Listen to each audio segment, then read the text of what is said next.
My brother, Zeus, was spared the fate that I and my other siblings suffered. We were given no chance to experience the world into which we were born, no opportunity to feel the softness of our mother's lips as she kissed our cheeks, or to listen to her lilting voice as she sang us to sleep.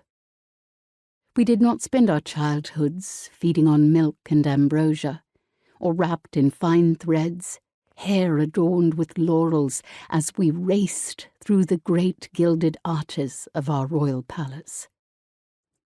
The blazing light that should have suffused our immortal bodies was supplanted by a deep and impenetrable darkness that attended our every moment as we sweltered, limbs twisted, cramped and comfortless, with barely enough room to draw breath. All because of our father Cronus and a future he feared above all else. Cronus was the youngest of the 7 Titans, and he was merciless and ruthless in his ambition. He thought only of power, of rising beyond the ranks of all who had gone before him.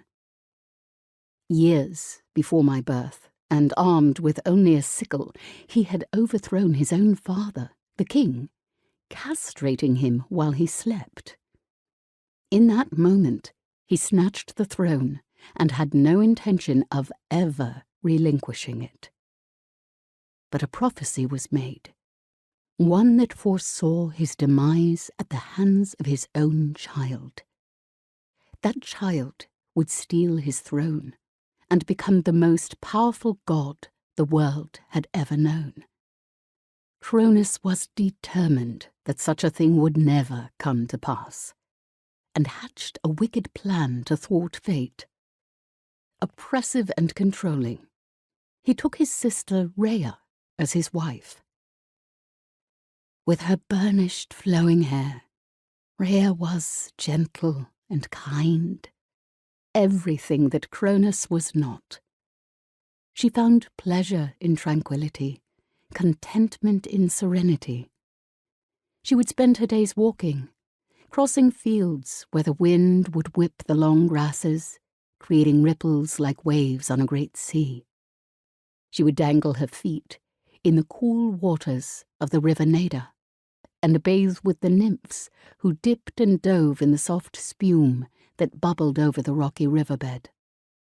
And she would aid nymphs and titans alike in all times of trauma and grief, but most especially with the birth of their children. Although, by a cruel twist of fate, Rhea, the goddess of childbirth, endured a nightmare none could have imagined.